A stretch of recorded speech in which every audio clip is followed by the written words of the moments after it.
യതീഷ് ചന്ദ്ര IPSന്റെ ആ ഒരൊറ്റ video status ആക്കിക്കൊണ്ട് പോലീസുകാർ അതിശക്തമായി തന്നെ ചില മറുപടികൾ നൽകിയിരിക്കുന്നുവെന്നാണ് മാധ്യമ റിപ്പോർട്ടുകൾ. ഏതായാലും പിണറായി വിജയന്റെ ആഭ്യന്തര വകുപ്പിന് വലിയ പൊല്ലാപ്പുകൾ ചോദ്യങ്ങൾ.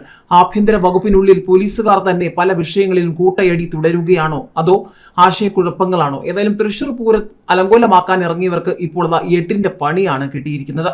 തൃശൂർ പൂരം നടത്തിപ്പിലും ചടങ്ങുകളിലും ഈ വർഷമുണ്ടായ പ്രതിസന്ധികൾക്ക് കാരണം കമ്മീഷണർ അങ്കിത് അശോകന്റെ തെറ്റായ ഇടപെടലാണെന്ന വ്യാപക പരാതി ഉയർന്നതിനിടെ മുൻ കമ്മീഷണർ യതീഷ് ചന്ദ്രയുടെ തൃശൂർ പൂരപ്പറമ്പിലെ വീഡിയോ സ്റ്റാറ്റസാക്കി തൃശൂരിലെ പോലീസുകാർ. നിലവിലെ കമ്മീഷണർ അങ്കിത് അശോകനോടുള്ള പോലീസ് ഉദ്യോഗസ്ഥരുടെ അമർഷമാണ് യതീഷ് ചന്ദ്രയുടെ വീഡിയോ പ്രചരിപ്പിക്കുന്നതിന് പിന്നിലെ കാരണമെന്നാണ് റിപ്പോർട്ട്. യതീഷ് ചന്ദ്ര കമ്മീഷണറായിരുന്നപ്പോൾ പൂരത്തിനെത്തിയ ജനക്കൂട്ടത്തിനൊപ്പം ആവേശത്തോടെ യതീഷ് ചന്ദ്ര പങ്കുകൊള്ളുന്നതും പൂരപ്രേമികളോട് മാന്യമായി പെരുമാറുന്നതുമാണ് വീഡിയോയുടെ ഉള്ളടക്കം. വെള്ളിയാഴ്ച രാത്രിയോടെ പൂരപ്രേമികൾക്ക് നേരെ പോലീസ് ലാത്തി വീശിയതും പൂരനഗരി ബാരിക്കേഡ് വെച്ച് കെട്ടിയടച്ചതും വിവാദങ്ങൾക്ക് വഴിവെച്ചിരുന്നു. പോലീസിന്റെ അനാവശ്യ ഇടപെടൽ കാരണം ചരിത്രത്തിൽ ആദ്യമായി തിരുവമ്പാടി ദേവസ്വം എഴുന്നള്ളത്തും പഞ്ചവാദ്യവും പാതിവഴിയിൽ ഉപേക്ഷിക്കുകയുണ്ടായി. വെടിക്കെട്ട് നടക്കുന്ന സ്ഥലത്തു നിന്നും ജീവനക്കാരെയും കമ്മിറ്റി അംഗങ്ങളെയും ഒഴിവാക്കാനുള്ള പോലീസ് നടപടിയും വിവാദങ്ങൾക്ക് തിരികൊളുത്തിയിരുന്നു. ആനകൾക്ക് നൽകാൻ കൊണ്ടുവന്ന പട്ടയും മറ്റും അങ്കിത് അശോകൻ തടയുന്ന ദൃശ്യങ്ങളും പുറത്തു വന്നിരുന്നു. എടുത്തുകൊണ്ട് പോടാ പട്ട എന്നായിരുന്നു കമ്മീഷണറുടെ ആക്രോശം.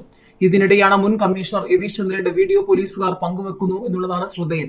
അതേസമയം പൂരത്തിനിടെയുണ്ടായ പോലീസ് നടപടികളിൽ അന്വേഷണം നടത്തി ഒരാഴ്ചയ്ക്കകം വിശദ റിപ്പോർട്ട് സമർപ്പിക്കാൻ സംസ്ഥാന പോലീസ് മേധാവിയോട് മുഖ്യമന്ത്രി ആവശ്യപ്പെട്ടിട്ടുണ്ട്. മാത്രമല്ല, CPM-ന് നേരെ, സർക്കാരിന് നേരെ ഒരുപാട് ചോദ്യങ്ങൾ ഈ സമയത്ത് തൃശൂർ പൂരവുമായി ബന്ധപ്പെട്ട് ഉയർന്നു വന്നുകൊണ്ടിരിക്കുന്ന സമയമാണ്. മാധ്യമങ്ങളും സോഷ്യൽ മീഡിയയും പ്രതിപക്ഷവും പല ചോദ്യങ്ങളും ചോദിക്കുകയുമാണ്. തൃശൂരിൽ CPM-ന് വൻ പണി കിട്ടിയിരിക്കുകയാണ്. മുഖ്യമന്ത്രി പിണറായി വിജയനും CPM സംസ്ഥാന സെക്രട്ടറി MV ഗോവിന്ദനും ഇനി തൃശൂർ പൂരം അലങ്കോലമായതിനും മറുപടി പറയേണ്ടി വരുമെന്ന് വ്യക്തം.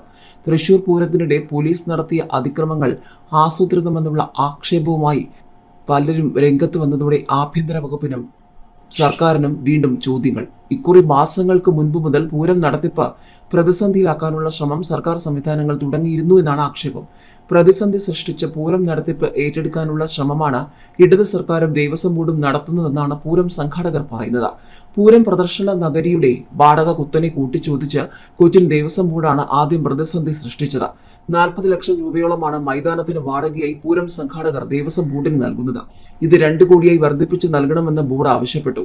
ഇത്രയും തുക വാടക നൽകിയാൽ പൂരം നടത്താനാകില്ല എന്നറിഞ്ഞിട്ടും കൊച്ചിൻ ദേവസ്വം ബോർഡ് പിടിവാശി തുടർന്നു. പ്രദർശനം ആരംഭിക്കേണ്ട തീയതി കഴിഞ്ഞിട്ടും മൈതാനം വിട്ടു നൽകിയില്ല.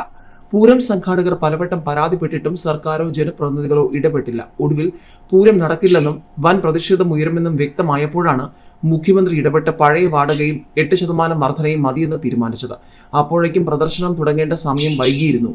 അത് ഇക്കുറി സംഘാടകർക്ക് വലിയ നഷ്ടമുണ്ടാക്കി. ആന എഴുന്നള്ളിപ്പിനെ ചൊല്ലിയായിരുന്നു അടുത്ത ഉടക്ക്. ആനകൾ എഴുന്നള്ളിക്കുമ്പോൾ 50 മീറ്റർ അകലെ മാത്രമേ ആളുകൾ നിൽക്കാവൂ എന്നതുൾപ്പെടെ അസാധ്യമായ ഒട്ടേറെ നിബന്ധനകളുമായി വനം വകുപ്പ് പൂരത്തിന് ദിവസങ്ങൾക്ക് മുൻപ് രംഗത്തെത്തി. കേരളത്തിലെ ഒരു ഉത്സവത്തിനും ആഘോഷ ചടങ്ങിനുമില്ലാത്ത നിബന്ധനകളാണ് തൃശൂർ പൂരത്തിന് സർക്കാരിന്റെ ഭാഗത്തു നിന്നും ഉണ്ടായത്. വൻ പ്രതിഷേധം ഉയർന്നതോടെയാണ് സർക്കാരിന് ഇതിൽ നിന്നും പിന്മാറേണ്ടി വന്നത്. പൂരത്തിന്റെ തലേന്നും ആനകളെ പരിശോധിക്കുന്നതിന്റെ പേരിൽ ഉടക്കുണ്ടാക്കാൻ വനം വകുപ്പ് ശ്രമം തുടർന്നു. ഏറ്റവും ഒടുവിലാണ് പോലീസിന്റെ കയ്യാങ്കളി. രാത്രി 11 മണി മുതൽ പോലീസിന്റെ അതിക്രമം സഹിക്കാതെ ഭാരവാഹികൾ ദേവസ്വം മന്ത്രി K രാധാകൃഷ്ണനെയും റവന്യൂ മന്ത്രി K രാജനെയും ബന്ധപ്പെടാൻ ശ്രമിച്ചെങ്കിലും ഇരുവരും ഒഴിഞ്ഞു മാറുകയായിരുന്നു എന്നാണ് ചില മാധ്യമങ്ങളുടെ റിപ്പോർട്ട്. 7 മണിക്കൂറിന് ശേഷം രാവിലെ 6-നാണ് മന്ത്രി രാജൻ എത്തിയത്. ദേവസ്വം മന്ത്രി ഇടപെട്ടതേയില്ല. പൂരം സുഗമമായി നടത്താനാകാത്ത അന്തരീക്ഷം സൃഷ്ടിച്ച് സംഘാടകരെ പ്രതിസന്ധിയിലാക്കുകയാണ് സർക്കാരിന്റെ ലക്ഷ്യമെന്നാണ് ആക്ഷേപം ഉയർന്നിട്ടുള്ളത്. പൂരം പ്രദർശനത്തിന്റെ നടത്തിപ്പ് കൊച്ചിൻ ദേവസ്വം ബോർഡിനെ ഏൽപ്പിക്കണമെന്ന് 2 വർഷം മുൻപ് അവർ ആവശ്യപ്പെട്ടിരുന്നു. പ്രദർശനത്തിലൂടെയാണ് പൂരം നടത്തിപ്പിന് ആവശ്യമായ ധനം ഓരോ വർഷവും കണ്ടെത്തുന്നത്.